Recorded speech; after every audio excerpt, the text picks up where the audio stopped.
11장은 해시 함수의 활용에 대해서 살펴보겠습니다.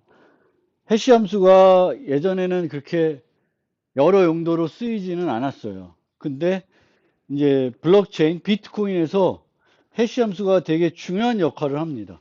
그래서 지금은 예전보다 상당히 해시 함수의 활용도가 매우 높아졌다. 이렇게 좀 설명드리고, 이제 어떻게 활용되고 있는지를 이제 11장에서 좀 설명해 드리려고 해요.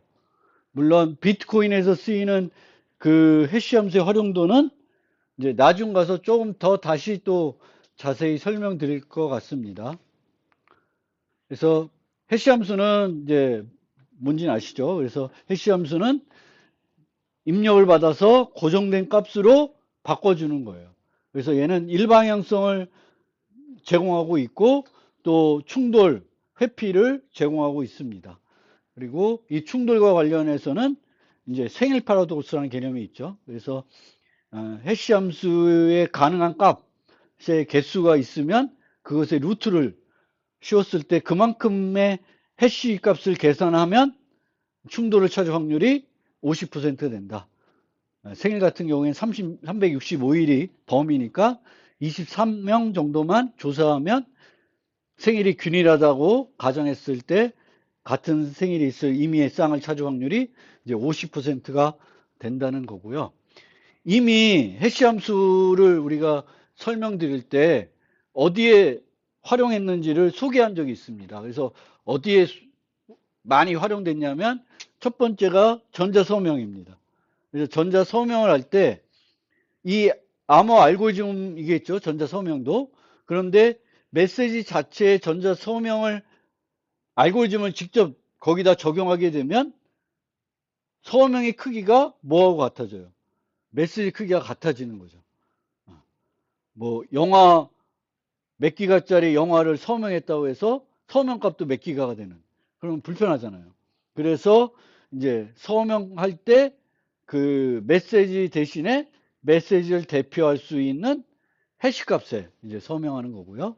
이때는 그 충돌 회피가 대단히 중요하죠. 충돌 회피를 우리가 제공하지 못하면 얼마든지 이 서명이 요 메시지에 대한 서명이 아니라 다른 메시지에 대한 서명이라고 우길 수가 있죠. 주장할 수가 있어서 충돌 회피 해시 함수가 돼야 되겠고, 그 다음에 무결성 서비스를 제공할 때 해시 함수를 쓸 수 있죠. 파일과 파일에 대한 해시 값을 내가 갖고 있으면 파일이 변했으면은 해시 값이 달라지겠죠. 그래서 이거 갖고 할 수 있는데 이때는 이 해시 값을 잘 보호해야 되죠. 만약 공격자가 파일도 바꾸고 해시 값도 바꾼다. 그럼 우리가 바뀐 사실을 알 수가 없겠죠. 그래서 그럴 때에는 이제 조금 더 안전하게 하고 싶으면 맥을 사용할 수가 있죠. 맥을 사용하면 이제 키를 모르면 맥 값을 계산할 수 없으니까 공격자가 파일을 변경하더라도 맥 값은 못 바꾸겠죠. 그래서 그런 식으로 활용할 수가 있고, 비트 약속할 때 우리가 동전 던지기 예제에서 살펴봤듯이, 또는 또 DPL만 할 때 GA를 그냥 주는 게 아니라 GA의 해시 값을 먼저 주는 거죠. 이 비트 약속은 어떤 값을 주는데 숨겨서 주는 거예요.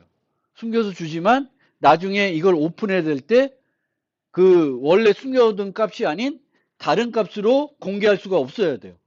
그게 이제 비트 커밋먼트, 비트 약속이라고 하는 건데, 그때도 해시 함수를 쓸 수 있습니다. 해시 함수는 일방향성을 제공하기 때문에 해시값만 봐서는 뭘 이용해서 입력을 구했는지 모르고 나중에 공개할 때 원래 그 사용했던 입력이 아닌 다른 입력을 못 쓰는 거예요. 충돌을 못 찾으니까. 그래서 그런 서비스로 이제 과거에는 해시 함수를 많이 썼다. 그래서 이 전자서명과 관련해서는 RSA 같은 경우에는 RSA PSS, RSA OAP 같은 방법을 써서 해시를 하더라도 풀 도메인 해시라고 해가지고 N이 있는데, 그 RSA에서는 법, 모듈러스 N이 있는데 메시지가 우리가 보통 2048비트 정도 되는데 SHA-256 쓰면은 해시값이 256비트밖에 안 되는 거죠. 이제 M보다는 훨씬 작은 값이니까 이 여기서는 채우기도 하고 랜덤 값도 넣어서 이제 서명을 확률적 서명으로 바꾸는 또 안전성을 높이는 그런 용도로 RSA PSS, RSA OAP를 쓰게 되겠고, 이 RSA OAP 경우에는 RSA OAP 쓰기보다는 더 많이 쓰는 건 RSA KEM입니다. 그러니까 혼합 암호하는 거죠. 혼합 암호하는 거. 그 다음에 이제 앞서도 잠깐 소개했던 게 패스워드를 인증할 때도 이제 해시 함수를 많이 써요. 그래서 우리가 아마 그 인터넷 서비스를 사용할 때 가장 사용자 인증할 때 많이 쓰는 게 패스워드죠. 그렇죠? 패스워드. 패스워드 상당히 불편한 측면이 없지 않아 있는데 그래도 여전히 우리는 매일 패스워드를 쳐서 뭔가 서비스를 사용을 하고 있죠. 근데 사용자는 이런 패스워드를 외우는 게 되게 귀찮죠. 귀찮아요. 그래서 원래는 안전한 패스워드를 써야 되는데 그게 외우는 게 귀찮으니까 또 그 쉬운 패스워드를 쓰게 되겠고 또 사이트마다 다른 걸 써야 되는데 귀찮으니까 또 같은 걸 쓰는 그래서 이제 안전성이 떨어지는 그런 문제가 있습니다. 그리고 이 패스워드가 이제 그렇게 사용자를 인증할 때뿐만 아니라 장기간 키를 안전하게 유지할 때도 이제 패스워드를 활용하기도 해요. 패스워드부터 키를 만들고 그 키로 뭘 암호해 놓는 거예요. 그러면 이 암호화를 풀 때 내가 키를 기억해야 되는 게 아니라 뭐만 기억하면 돼요? 패스워드만 기억하면 되는 거죠. 그럼 패스워드 쓰면 되는데 이런 애들은 뭐에 취약해요? 사전 공격에 취약하다고 합니다. 이게 뭐냐면 패스워드를 전수조사하는 거죠. 컴퓨터로 패스워드를 전수조사하는 거는 뭐 그렇게 일이 아니니까 금방 할 수가 있습니다. 그래서 사용자들은 실제 7, 8자의 패스워드도 기억하기가 어려워합니다. 그래서 이런 문제를 해결하기 위해서 횟수 제한도 많이 걸어놓죠. 그래서 내가 3번 틀린다. 그럼 또 뭐 15분 있다가 로그인하라고 한다든지 패스워드를 다른 방법으로 바꿔서 쓰라든지 그렇게 됩니다. 이런 게 또 재밌는 게 패스워드를 내가 까먹어서 패스워드를 바꾸려고 이제 들어가서 다시 입력했더니 안 된대. 옛날에 썼던 패스워드를. 내가 기억하고 있었잖아. 되게 당황스럽죠. 그렇죠? 그런 경우 여러분 없나? 저는 많아요. 패스워드를 까먹어가지고 아무리 넣어도 안 됐는데 새로운 패스워드 넣으려고 그럴 때는 넣었더니 그거 패스워드야. 참 답답해서. 그런 문제가 있습니다. 그래서 패스워드 해싱은 이제 어떤 용도로 쓰이냐면은 서버에 저장된 패스워드의 안전성을 높이기 위해서 사용되는 기술이 패스워드 해싱입니다. 그래서 이제 여기 뒤에 보면은 원래 만약에 패스워드가 바보인데 상진 바보 이렇게 저장되어 있으면 이 파일이 되게 노출되면 심각한 문제가 생기는 거죠. 그래서 이제 이렇게 패스워드를 그냥 넣는 게 아니라 패스워드의 해시값을 넣는 거예요. 그러면 여러분이 상진하고 바보 치면은 상진 바보가 날아가죠. 그런데 바보랑 이 해시값과 비교하는 게 아니라 여러분이 입력한 그 바보라는 그 패스워드를 해시해 가지고 요 해시값하고 요게 저장된 해시값이 같은지 보는 거죠. 같으면 이제 인증이 되는 거고 아니면 이제 안 되는 거예요. 그래서 요게 이제 해싱 하는 거예요. 패스워드 해싱이라고 그래요. 근데 이렇게 패스워드를 해싱을 하는데 이렇게 되면 요 경우에 이제 문제점이 뭐냐면은 조단하고 상진이 패스워드가 같다는 게 요 파일만 보면 알 수가 있죠. 해시값이 같으면. 그래서 패스워드 해시값을 우리가 그 해싱할 때 그냥 패스워드만 해싱하지 않고 랜덤 값을 추가로 넣습니다. 근데 이 랜덤 값을 넣는데 이 랜덤 값을 여기다가 저장 안 해놔. 그럼 어떻게 돼? 바보로 들어왔을 때 얘랑 똑같은 해시 값을 만들어야 되잖아요. 근데 A를 모르면 못 만드는 거지. 모든 경우를 다 해볼 수도 없는 거고. 그래서 보통 이렇게 저장을 해 놓습니다. A, B, C, D. 같이 옆에다가 그냥 저장해 놔요. 그러면 바보가 들어오면 바보랑 A를 결합해서 해시값해서 얘랑 비교를 해요. 그러면 이제 얘랑 얘랑 비교해 봤을 때 해시 값이 다르니까 패스워드가 같은지는 요 파일만 보면 알 수가 없습니다. 그리고 사전 공격이라는 건 어떤 거냐면 이런 파일을 내가 얻었을 때 해시 값들을 쫙 계산하는 거예요. 사과의 해시 값, 오렌지의 해시 값, 아빠의 해시 값, 사전에 있는 단어 다 만들어 놓는 거예요. 그래서 여기 있는 해시 값과 얘를 비교해서 하나하나 또 맞으면 그 패스워드를 알아차린 거죠. 이게 사전 공격이에요. 사전 공격이라는 게 원래는 영어 딕셔너리에 있는 모든 단어의 해시 값을 구한 다음에 그 해시 값하고 이 저장된 해시 값을 비교하는 공격입니다. 뭐 전수 조사하는 공격이죠. 이제 더 똑똑한 사람들은 뭐 그 사용자의 어떤 생일 정보나 뭐 여러 가지를 조합해서도 다 해보죠. 해보는데 그게 이제 사전 공격이고 조합을 뭐 실제 다 해볼 수도 있겠죠. 뭐 이제 A, B, C, D 뭐 이거 그 조합을 그래서 이제 그런 사전 공격을 못하게 하기 위해서 대문자도 하나 넣으라 그러고 소문자도 하나 넣으라 그러고 숫자도 하나 넣으라 그러고 특수문자도 넣으라 그러고 그렇게 하는 이유가 그렇게 해야 사전 공격에 조금 더 강건해지는 패스워드가 되는 거예요. 그리고 이제 솔트가 없으면 요 랜덤 값을 우리가 솔트라고 하는데 양념 친다고 하는 거죠. 솔트라고 하는데 솔트를 넣게 되면 사전 공격이 불가능해지는 건 아니고 조금 더 많이 해야 되는 거예요. 여기에 A, B, C, D가 4개 값밖에 없어. 이게 많으면 다 랜덤 값은 다르겠죠.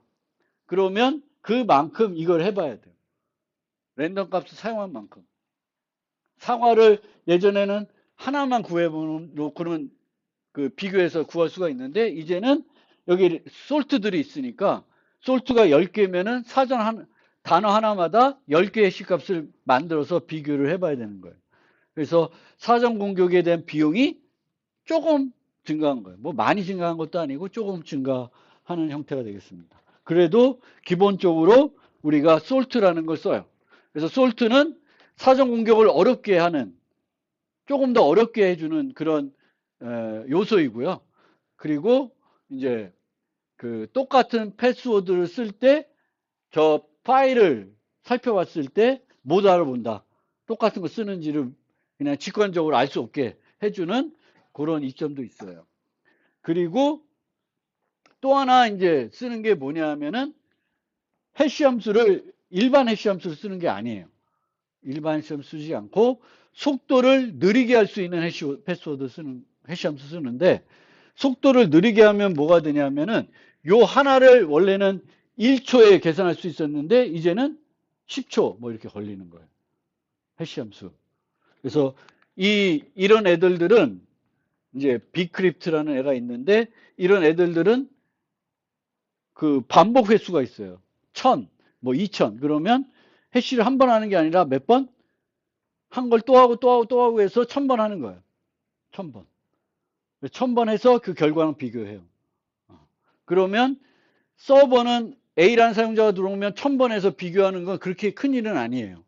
그런데 그 공격자가 저 사전 공격하기 위해서 파일 만들기 위해서 각 패스워드 해시 그 단어마다 1000번씩 해보려고 그러면 많이 해야 되는 거지. 그래서 이제 비크립트라는 게 있고요. 이 비크립트는 이제 요즘에는 아라곤 E2 아이디라고 해서 이제 그 더 좋은 것들이 나왔습니다. 2015년도에 NST에서 이제 좀 더 안전한 패스 해시할 때 쓸 해시 함수를 이렇게 그 제안을 받아가지고 이렇게 작업한 게 있는데 그때 선택된 게 Aragon 2 ID입니다. 그리고 이런 애들은 이제 GPU나 애식을 써서 특수 하드웨어 만들어서 더 빨리 비교 못하게끔 이제 메모리를 많이 필요하게끔 만드는 그런 형태로 이게 만들어져 있어요. 해시 함수들이. 그래서 얘를 쓰면은 내가 좋은 GPU가 있어도 속도를 더 빨리 못하게 하는 거예요.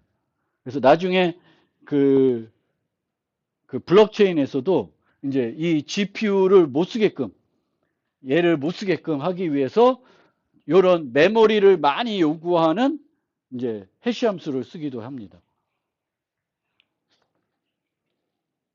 그래서 이제 그런 두 가지 기술입니다. 그래서 기본적으로는 이제 패스워드 해싱은 패스워드를 그대로 보관하고 있지 않아요. 뭘 보관해요? 패스워드의 해시값을 보관합니다. 근데 이 패스워드 해시값은 패스워드만 해시하지 않고 랜덤한 솔트를 하나 추가해요. 그렇지만 이 솔트가 사라지지 않고요. 바로 옆에 그냥 같이 있어야 될 수밖에 없어요.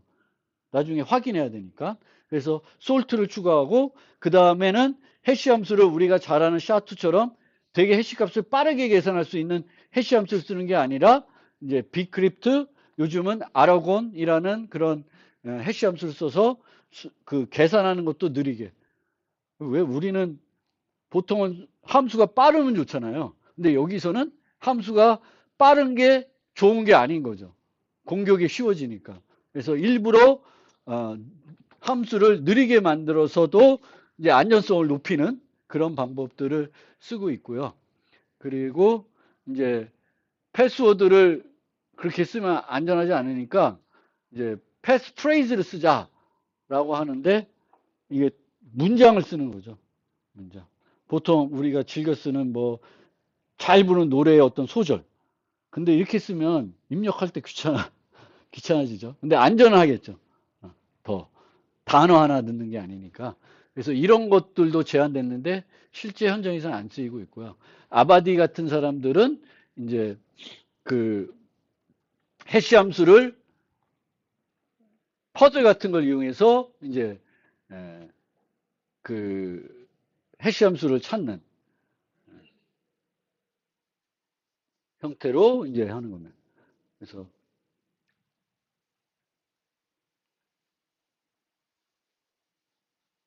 그러니까 매번 얘도 다른 걸 전달하겠죠. 다른 걸. 이 알파가 이제 추가가 되니까 이 알파를 이제 0000부터 20비트를 쭉 해서 맞는 게 이제 나오면은 이제 맞다라는 거고 안 나오면 되는 거니까 그래서 이 랜덤한 정보를 추가해서 이제 만들게 하는 거고 그렇게 되면 이제 공격자들이 이제 이거를 공격하기가 더 어려워지는 거죠. 요 값은 원래 솔트가 들어가면 이 솔트는 밖에 있는 건데 이 솔트를 어떻게 해요?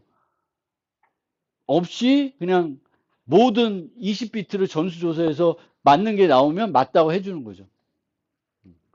그래서 추측 공격을 어렵게 하는 게 있고 뭐 싱글 사인온 기술 써서 매번 패스워드를 안 치게끔 하는 게 있고 또 요즘 많이 쓰는 게 저는 안 쓰는데 여러분 쓰시나?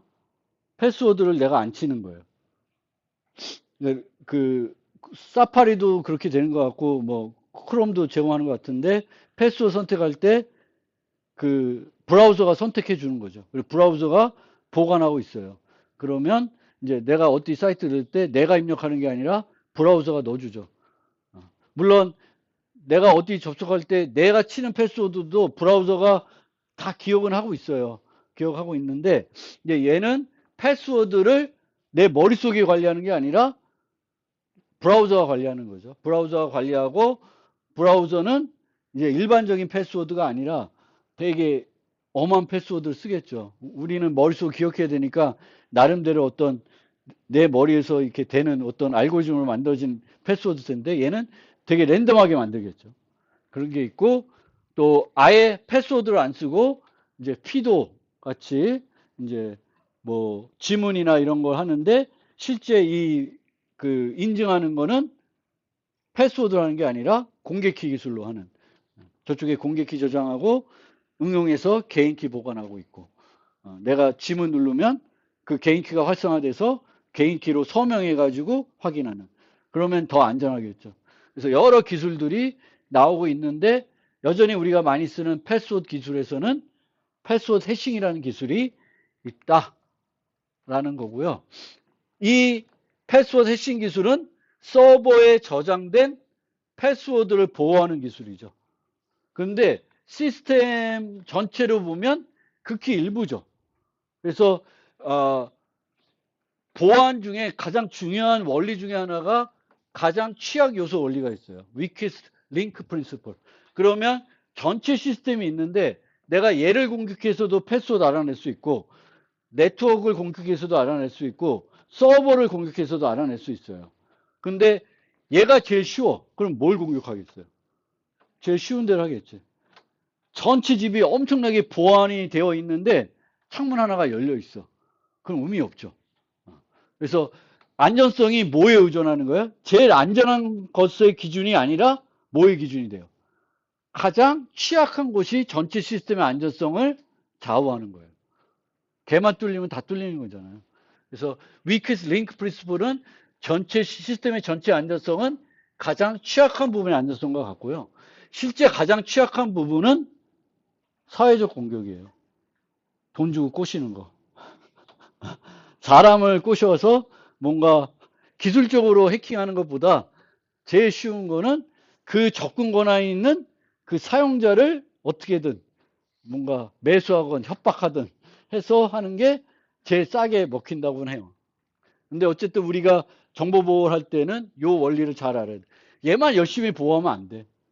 다 보호를 같은 수준으로 해줘야 의미가 있지. 얘는 막 엄청나게 보호를 해줬는데 여기는 막 느슨해. 그럼 뭐 의미가 없잖아요. 그래서 가장 취약한 원리를 잘 생각해 주시면 되겠습니다.